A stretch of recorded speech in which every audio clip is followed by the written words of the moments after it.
Interview में लगाओ, सही दिख रहा है ना सर, यो सीन निकल ही रहा था। सेट वेट लगाओ, बाल सफेद कर लो जी, इंटरव्यू में लगाओ तो फेंक के मारेंगे। मोहित भैया याद आ जाए।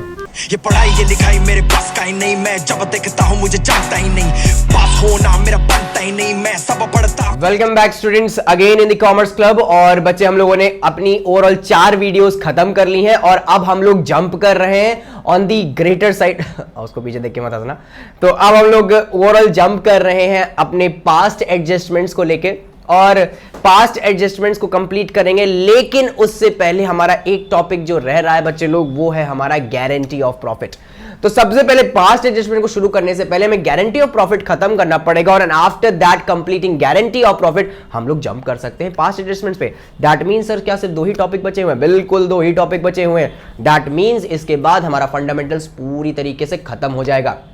एक चीज याद रखिएगा, पास्ट एडजस्टमेंट्स और गारंटी ऑफ प्रॉफिट इन दोनों को ही हम साथ में लेके इसलिए चल रहे हैं क्योंकि ये दोनों ही बहुत अच्छा खासा वेटेज लेके चलते हैं। लोगों को लगता है कि गारंटी ऑफ प्रॉफिट बहुत ज्यादा कठिन है, लेकिन मेरी डिक्शनरी में ये कोई टॉपिक ही नहीं है। सिंपल कहने का मतलब क्या है कि तुम्हें अगर P&L एप्रोप्रिएशन आता है तो ये जो गारंटी का स्ट्रक्चर है ना, ये बहुत आराम से समझ सकते हो। कहने का बेसिक इतना ही मतलब है कि अगर P&L एप्रोप्रिएशन सही से आता है, फॉर्मेट सही से आता है और तुम PSR में ओवरऑल अपने रेशियोज को बांट लेते हो, दैट मींस जो प्रॉफिट है उनके गिवन रेशियोज में तुम बांटना जानते हो, तो गारंटी ऑफ प्रॉफिट तुम्हारे ही हाथ का खेल है। लेकिन अगर ये सब भी नहीं आता, तुम्हें बेसिक चीजें नहीं आती कि P&L एप्रोप्रिएशन में कौन सी चीजें जाती हैं, आपका प्रॉफिट किस तरीके से बांटा जाता है, आपको अगर ये भी नहीं आता है तो आई बटन में हम आपको फर्स्ट लिंक ऑफ इंट्रोडक्शन दे देंगे। आप जाइए, देखिए आराम से, 30 मिनट की वीडियो आराम से खत्म हो जाएगी और फिर तुम उसके बाद डायरेक्टली जंप भी कर सकते हो गारंटी पे, मतलब इस वीडियो पे। That's it. शुरू करते हैं बिना किसी देरी के गारंटी ऑफ प्रॉफिट जैसा चैप्टर। चलिए शुरू करते हैं। तो बच्चे शुरू करते हैं हम लोग अपना गारंटी वाला टॉपिक, लेकिन उससे पहले इंट्रोडक्शन तो समझना बिल्कुल बहुत ज्यादा जरूरी है। तो सबसे पहले इंट्रोडक्शन हम लोग देख लेते हैं। यहां पे क्या लिखा हुआ है? यहां पे लिखा है it means to assurance to give minimum amount of profit to a partner. Simple यहां पे लिखा हुआ है कि इसका मतलब ये है कि आप एक एश्योरेंस देते हैं कि आप इतना मिनिमम अमाउंट ऑफ प्रॉफिट अपने पार्टनर को देंगे ही देंगे। सिंपल कहने का मतलब ये है कि मैंने मान के चलिए मेरे पास A, B और C पार्टनर्स चल रहे हैं और मैंने एक मिनिमम गारंटी दे रखी है C को। मैंने कहा C, अगर मेरा जो प्रॉफिट बटेगा वो तुम्हें 10,000 तो मिलेगा ही मिलेगा। सिंपल कहने का मतलब क्या है कि जो 10,000 का प्रॉफिट है, अगर तुम्हारे हिस्से में 10,000 का प्रॉफिट नहीं आ रहा है तो ये हमारी गारंटी है कि मैं तुम्हें 10,000 प्रॉफिट अपनी जेब से निकाल के दूंगा। दैट मीन्स तुम्हें 10,000 का प्रॉफिट गारंटीड है। तो यहां पे एक ओवरऑल ये भी चीज आती है कि सर क्या हो कि मैंने ओवरऑल जो फर्म है उसने काम तो अच्छा किया, लेकिन एनी हाउ वो प्रॉफिट ही नहीं कमा पाई। और जब वो प्रॉफिट नहीं कमा पाई तो ओवरऑल तो किसी भी जो हमारे पार्टनर है उसको भी प्रॉफिट नहीं मिला, और जब किसी भी पार्टनर को प्रॉफिट नहीं मिला तो ये बरखुरदार जो सी है, इनको 10,000 का प्रॉफिट कैसे मिल सकता है? तो बच्चे ध्यान रखना, हमें इससे कोई भी मतलब नहीं है कि ओवरऑल किसी इंसान को कितना प्रॉफिट हो रहा है या कितना लॉस हो रहा है। सी गारंटीड है 10,000 से, तो तुम भले ओवरऑल लुट जाओ लेकिन सी को 10,000 रुपए मिलने ही मिलने हैं। अगर नहीं मिलेंगे तो ध्यान रखना ये पार्टनरशिप डीड का उल्लंघन है और आपने ओवरऑल अपना एक वादा तोड़ा है जिसके तहत आप पे केस बहुत अच्छे से हो सकता है। तो सिंपल कहने का मतलब क्या है, एक बार आपने गारंटी दे दी तो उसके बाद आप मुकर नहीं सकते हैं। आपका लॉस भी हो जाए तब भी, प्रॉफिट सिचुएशन में तो ठीक ही है। आगे बात करें, अगर if actual share of profit of a guaranteed partner is less than the guaranteed amount, that means अगर actual share of profit, guaranteed profit अगर वो लेस है गारंटीड अमाउंट से, then deficiency is borne by the guaranteeing partner in the agreed ratio.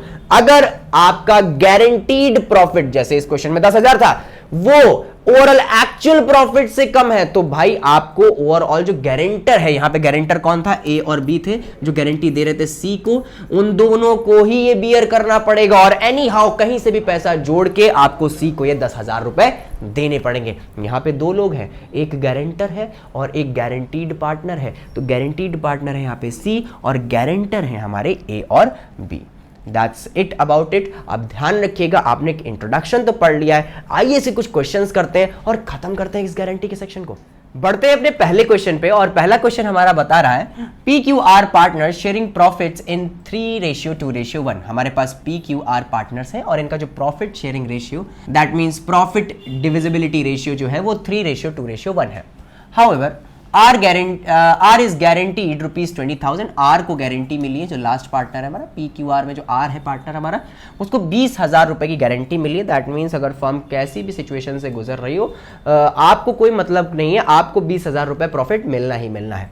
उसके बाद बात करते हैं as his share of profit every year deficiency if any would be borne by the other partners. अगर कोई भी deficiency होती है तो वो सारे के सारे अदर पार्टनर्स दैट मींस हमारे पास P हैं और Q हैं वो उसे झेलेंगे। अगर कोई भी हमारे पास प्रॉफिट की कमी आ रही है तो P और Q उसे झेलेंगे। The profits for the 2 year ending 31 March 2008 and 31 March 2009 had been ₹75,000 and 80,000। हमारे पास 2 साल का फिगर दिया गया, एक 2008 का दिया गया, एक 2009 का दिया गया है। 2008 में हमारा प्रॉफिट 75,000 था और 2009 में हमारा जो प्रॉफिट है वो 80,000 रुपीज था। Show the profit and loss appropriation account for the 2 years. हमें 2 P&L एप्रोप्रिएशन अकाउंट बनाने हैं जिसमें से हमें सिर्फ प्रॉफिट डिविजिबल करना है और कुछ भी नहीं करना। हमें कोई इंटरेस्ट ऑन ड्राइंग चार्ज नहीं करना, हमें कोई इंटरेस्ट ऑन कैपिटल नहीं देना, हमें कोई सैलरी नहीं देनी, सिर्फ हमें प्रॉफिट को ट्रांसफर करना है और उसे डिस्ट्रीब्यूट कर देना, दैट्स इट। चलिए मैंने तो एक ही ओवरऑल फॉर्मेट बनाया, जल्दी से 2 फॉर्मेट बनाते हैं क्योंकि हमें 2 साल का फिगर दिखाना है और उसके बाद एंड करते हैं इस क्वेश्चन को। ओके स्टूडेंट्स, तो हमारे पास 2 फॉर्मेट है ऑफ P&L एप्रोप्रिएशन और P&L एप्रोप्रिएशन का एक फॉर्मेट 2018 का फिगर शो कर रहा है तो दूसरा फॉर्मेट 2019 का। ठीक है, मैंने यहाँ पे दोनों 2018 लिख दिए हैं। तो बेसिकली क्या है कि एक 2018 का शो कर रहा है तो दूसरा 2019 का जो फिगर है वो शो कर रहा है। हमारे पास 2018 का प्रॉफिट चल रहा है 75,000 और 2019 का प्रॉफिट चल रहा है 80,000। तो मैंने इसी हिसाब से दोनों ही एप्रोप्रिएशन अकाउंट में अपना जो प्रॉफिट है वो ट्रांसफर कर दिया है। अब मुझे इनको डिवाइड करना है। डिवाइड करने के लिए बैलेंसिंग लगती है। सबसे पहले 2018 को खत्म करेंगे, उसके बाद 2019 को करेंगे। ध्यान रखिएगा, अगर हमारे पास R का प्रॉफिट 20,000 से कम आएगा तो हमें P और Q की सहायता लेनी पड़ेगी और उनके अकाउंट से पैसा निकाल के हमें R के अकाउंट में डालना पड़ेगा। तो स्पेसिफिकली क्या करेंगे, अब हम लोग सबसे पहले बैलेंसिंग करेंगे। बैलेंसिंग करने के लिए दोनों साइड का टोटल करेंगे। इधर 0 चल रहा है, इधर 75 चल रहा है। और ध्यान रखिएगा इस चीज का, हमेशा हमें बड़ी साइड लेनी पड़ती है और बड़ी साइड ऑब्वियस सी बात हमारे पास यहाँ वाली है। तो 75,000 हम लोग लिख देंगे दोनों साइड पे। क्रेडिट साइड हमारी 75,000 है तो मैंने 75,000 को दोनों साइड लिख दिया है। अब यहाँ पे 0 चल रहा है और कितना ऐड किया जाए तो यहाँ पे भी 75,000 हो जाए। तो ऑब्वियस सी बात है सर, यहाँ पे हमें ओवरऑल 75,000 ही ऐड करना पड़ेगा। दैट मीन्स हमारी जो बैलेंसिंग फिगर है वो 75,000 ही आएगी, जिसको मैं नाम दे सकता हूँ 2 प्रॉफिट ट्रांसफरेबल। यहाँ पे मैंने इसको 2 प्रॉफिट ट्रांसफरेबल नाम दे दिया। अब मैं इसको बांटूंगा among A, B and C। Sir किस रेशियो में बटेगा, ऑब्वियस सी बात है इनके PSR में बटेगा, जो इनका PSR चल रहा है 3:2:1। अगर मैं 75,000 को 3:2:1 में बांटूंगा तो स्पेसिफिकली वो किस तरीके से बटेगा, जिन बच्चों को नहीं आता वो यहाँ पे देख सकते हैं। मैंने 75,000 तीनों में बट रहा है तो मैंने 75,000 लिख दिया है। तीनों में 75,000 बटना तो मैंने तीनों के आगे 75,000 लिख दिया, मल्टीप्लाई का साइन लगाया। ओवरऑल इनका रेशियो चल रहा है 3:1 तो मैंने इसके आगे लिखा 3 अपॉन का साइन नीचे खाली छोड़ दिया, इसके नीचे 2 अपॉन का साइन नीचे खाली छोड़ दिया और उसके बाद 1 अपॉन का साइन नीचे खाली छोड़ दिया। अब इन सब का सम अप करेंगे तो 3, 4, 5 और एक 6 आता है तो सबके नीचे मैंने 6 लिख दिया। यहाँ पे भी 6, यहाँ पे भी 6 एंड यहाँ पे भी 6। अब मैं मल्टीप्लाई करके निकाल सकता हूँ कि तीनों पार्टनर्स को ओवरऑल कितना कितना प्रॉफिट मिल रहा है। ओके स्टूडेंट्स, तो अगर हम देखें यहाँ पे प्रॉफिट डिविजिबिलिटी क्या है तो यहाँ पे पता चलती है कि P को 37,500 मिल रहा है, Q को 25,000 मिल रहा है और R को 12,500 मिल रहा है। अभी शायद इससे पहले वाली क्लिप में मैंने इनको ABC बोल दिया है तो बच्चे ये PQR थे। ठीक है, बहुत सारे क्वेश्चन ABC लगाने के बाद जबान पे रट जाता है ABC। ओके, तो कहने का मतलब क्या है कि P को मिल रहा है 37,500, Q को मिल रहा है 25,000 और R को मिल रहा है 12,500। और इस चीज़ का ध्यान रखिएगा बच्चे कि हमें जो R है इन्हें गारंटी देनी थी 20,000 की, लेकिन इन्हें तो 20,000 मिले ही नहीं है। तो अब ध्यान दें कि यहाँ पे डेफिशिएंसी हो गई। चलिए देख लेते एक बार, कैलकुलेट करते हैं कितने की डेफिशिएंसी हुई है। ओवरऑल 20,000 की जरूरत थी और मिले हैं 12,500। दैट मीन्स हमारे पास अभी भी, मैं यहां पे लिख देता हूं, 7,500 की कमी है और 7,500 मिलने ही मिलने वाले हैं। अब यहां पे क्या किया जाए, अब मैं तुमसे कहूंगा तुमको बिल्कुल हो जाना है बेवकूफ। अब सर बेवकूफ क्यों हो जाए, तो ध्यान रखना बच्चे, गारंटी ऑफ प्रॉफिट ऐसे किया जाता है। दैट मींस यहां पे 7,500 की कमी है और 7,500 को इसे देना है। तो भाई अगर इसे गारंटी मिली है तो इसे देना तो पड़ेगा ही। तो मैं एक काम करता हूं, मैंने यहां पे ग्रीन कलर का पेन लिया और मैंने यहां पे इसके में प्लस कर दिया। कितना है बच्चे? 7,500 मैंने यहाँ पे प्लस कर दिया। एंड इसके बाद जो इसका रिजल्टेंट आएगा वो रिजल्टेंट 20,000 हो जाएगा जितनी इसको गारंटी मिली है।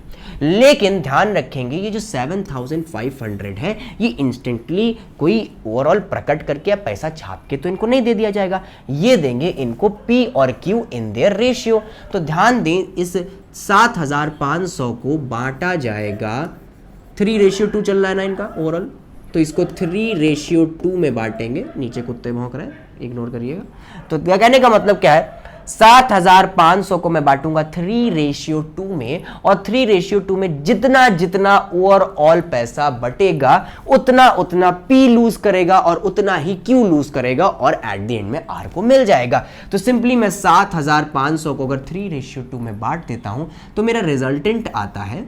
तो बच्चे ध्यान रखना 3:2 में बांटने के बाद हमें पता चलता है कि यहाँ पे जो P है उसको अपना लूज करना पड़ रहा है 4,500 और Q को लूज करना पड़ रहा है 3,000 रुपए। अब 4,500 P को लूज करना है, Q को लूज करना है 3,000। तो मैं काम करता हूं दोनों में से हटा देता हूं। तो मैंने P से हटा दिया, देखो मैंने इसको रेड पेन से लिखा क्योंकि इनके पास से हट रहा है, पैसा जा रहा है इनके पास से क्योंकि इन्होंने गारंटी दी थी। तो मैंने इनके अकाउंट से 4,500 काट दिए और Q के अकाउंट से काट दिए मैंने 3,000 रुपीज।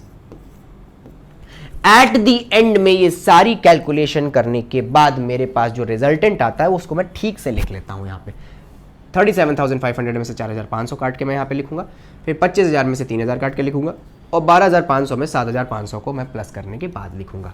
तो जैसा बताया था हम लोगों ने ओवरऑल सही तरीके से इसको लिख लिया है। तो यहाँ पे इनका पैसा माइनस करने के बाद P के पास बचा 33,000, Q के पास बचा 22,000 और R को जितना गारंटी दिया गया था 20,000 रुपए का वो उन्हें मिल चुका है और यहाँ पे पूरा क्वेश्चन भी खत्म हो गया है। लेकिन ध्यान रखना अभी भी इसका एक पार्ट बचा हुआ है जिसमें हमें ओवरऑल 2019 को भी इसी स्ट्रक्चर में फॉलो करना है। तो चलिए बच्चे 2019 वाला भी ओवरऑल काम खत्म कर लेते हैं। 2019 को काम खत्म करते हैं। 2019 का तो स्पेसिफिकली क्या है कि 80,000 इधर जीरो चल रहा है, हमें बैलेंसिंग करनी पड़ेगी। तो मैंने यहाँ पे लिख दिया, जो बड़ा है वो दोनों साइड लिख दिया, इधर भी 80,000 लिख दिया और मैंने इधर भी 80,000 लिख दिया है।